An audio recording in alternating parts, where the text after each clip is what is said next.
Hello, Shane with Hunger for Horror again. Sorry, it's been a few days since I've done a video. Actually, I already done this video once and I messed up, so this is take two. They get, like multiple takes in Hollywood. Why can't I have multiple takes? So anyway, just go right back into my collection where I left off. I'm on the same shelf that I was on from the last time. Today, this features a lot of Dario Argento and Lucio Fulci stuff. So if you don't know who those directors are, they're two of my favorite horror directors. And if you're a horror fan that's been around for a while, you probably already know this very well. They are very popular directors amongst horror movie fans. Here's one he did called Trauma. Not my favorite, but still fun movie. It definitely has Argento style. He's kind of what they called the Italian Hitchcock. So his violent scenes in his movies tend to be pretty graphic, pretty brutal, but somehow very well choreographed and somehow oddly beautiful in some strange ways. Deep Red, this is my first introduction to Dario Argento. This is my favorite Dario Argento film. And most people argue between what their favorite is, that one or the one that came after it, Suspiria, which just was remade recently. I've heard from people that love this movie that the remake was very good. I have not seen it yet, so I can't comment. But this is my ultimate edition from Anchor Bay. I've had it for a while. It's number 4,554 out of 60,000. So it was kind of cool to get that years ago. So anyway, great movie. Phenomena, Jennifer Connelly got her career started with Dario Argento. And she has control of bugs. She can summon a swarm of bees or whatever. Pretty crazy film. Lots of crazy stuff going on in this. Probably one of Argento's best, I would say, pretty safely. Up there with Deep Red, Suspiria. It holds its own. I also would say the same about this one. This is probably his last really big, well-known film, as far as I can tell. Opera. This is my limited edition, 16,526 out of 30,000. Right there. You can see that. There you go. So anyway, the old Anchor Bay had that for all. Remember this label. Everybody knows this. Back when Anchor Bay was awesome. The second in the trilogy of the Suspiria story, or I think what they call the Three Mothers, Inferno. This one's also an awful lot of fun. Kind of gets overlooked because Suspiria's reputation looms so large that the other two that followed it kind of lost in the mix sometimes. But Inferno was very good. Tenebrae, not my favorite, but many people. This is, very well liked. It is a fantastic movie. It's just I don't like it quite as much as some of his other ones. Again, the old Anchor Bay version. And then I like some of these Dimension Extreme films. This was the last in the trilogy of the Three Mothers. Mother of Tears, unrated, Dimension Extreme. I believe this is out of print now as well. Hopefully somebody will pick this up and Blu-ray it or something, or maybe just release all three movies in the same thing. If someone get the rights to all three in one collection, that might be fun too. But like most collectors, I like to have the individual boxes, movies individually. Now, Lucio Fulci, also known as the Godfather of Gore, he became very well known for low-budget films that just went over the top in gore content, and he's a very stylistic director as well. Different style than Argento, but definitely anything Lucio Fulci does has his name written all over it. You can tell from watching a Fulci movie that you're watching a Fulci movie. Don't Torture a Duckling. Original title, Don't Torture Donald Duck. Disney had a problem with that. I wonder why. But anyway, so they had to change the title, so now it's Don't Torture a Duckling, and it's really cool. Like I said, I don't want to say a whole lot about the plot of the movies. For one reason, it's been a while since I watched some of these. I'm afraid that I'll describe something inaccurately. And number two, I want you to discover them for yourself. You can't discover them if you don't know that they don't exist, so at least you know they exist. Because I'm showing them to you. Zombie. This is one of his best-known films. This actually recently got a Blu-ray treatment from Blue Underground. Beautiful 4K scan on Blu-ray. 3 different covers, collectible. And they have lenticular covers where you move them and, the picture changes. So check those out. They're really a hot item right now. Gates of Hell, also known as City of the Living Dead. This was probably my earliest introduction to Lucio Fulci when I saw it in the 80s on video as Gates of Hell. This is the Blue Underground version that came out after the Anchor Bay version went out of print.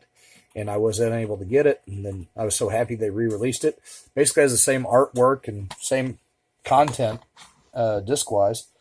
This is an old Diamond Entertainment release because it was much cheaper than the other one. It's widescreen. It's ripped off a Japanese Laserdisc. I looked at it on my Blu-ray player. It doesn't look fantastic, but I've now got this on Blu-ray, so no worries. I just replaced it, so. This is what many people consider to be his most brutal film. I would have to agree, The New York Ripper, but it's also one of my favorites. And it's just so crazy, and it's so brutal, and it's got a murder mystery, and it's got just craziness just going on in it constantly.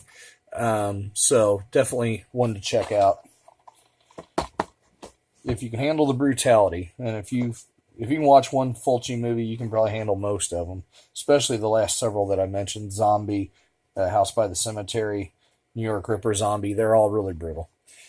Touch of Death, not my favorite Fulci film, but still worth watching just the same, especially if you're a Fulci fan. You want to see all of them anyway.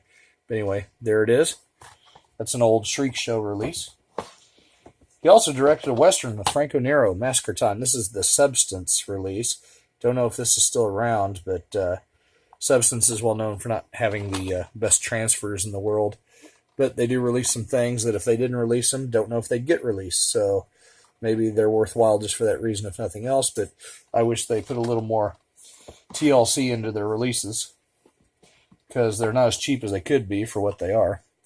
Conquest, Lucio Fulci tried his hand at action-adventure, Conan-style, Dungeons and Dragons-style movie. So this one's pretty crazy, pretty cool. He has one movie here that's totally bonkers that I still don't think I ever understood, so I'd have a hard time explaining this one to anybody. But Demonia, old Shriek Show release. But it's Fulci. It's creepy. It's crazy. It's cool. The thing with Fulci is you don't always want to try to make sense out of his films. Just enjoy them for what they are. Goofy and creepy and over the top and eccentric. Voices from Beyond, much the same way. Not a fantastic film, but definitely worth watching. Still enjoyed it. At least I didn't think it was fantastic, but I mean, it was good. These two were released for Italian TV. And I like these two movies, and they never aired on television from what I understand. But I like these two movies more than most of the people do that are Fulci fans. We've got The Sweet House of Horrors, which I absolutely adore. And then we've got The House of Clocks, which I also love. So I would recommend both of these if you can get hold of copies of them. They need to be re-released. I think they're both out of print now, because Shriek Show went out of business a while back. Or Media Blasters might still be hanging on, which is Shriek Show is a division of. But if they are still in existence, they're just putting out an anime thing every now and then. They're also their Tokyo Shock and their anime business took off. So, but they really haven't been producing anything of note in recent years. Murder Rock, another Shriek Show. I like Shriek Show when they're around. Some of their releases were better than others as far as the transfer quality and whatnot. I know some people throw a lot of hate on them. I thought most of their releases were just fine. Back in the days of DVD, we were just happy to see these on DVD at all. Some of these movies. This one, okay, so that doesn't. I do have a few more Argento and Fulci films, just not to share with you at this time. They're not on this shelf. Some of them are Blu-rays, and some of them I might have scattered. I have a hard time organizing things sometimes. These are not necessarily in any particular order. Saw this on Amazon Prime. Loved it. Had to have a actual copy of it. Axe Giant: The Wrath of Paul Bunyan. Yes, as bad CGI, practical effects would have been better, but still, it is so over the top fun that you can't help but enjoy it. Argento, another one. I picked this one up at Half Price Books. Got a good deal on it. Jennifer, part of the Masters of Horror series, and this one's kind of crazy, but it's Argento, so that's what you expect.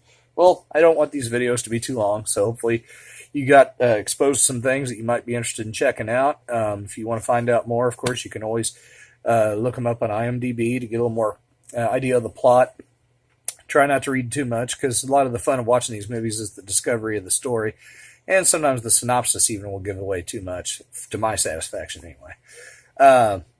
Matt Cantor out there, he's got a channel called You and Your Horror Movies, and he has given me some helpful tips. So, Matt, thank you. I'm going to put a link to your channel down here in the description. So check out Matt. He's a great guy. We've become friends just from talking back and forth on Facebook, on YouTube comments and whatnot. So really appreciate your time. I don't want to take up any more of it, but I will be back with more because I got more to show you. Hope you all have a great night. Catch you later.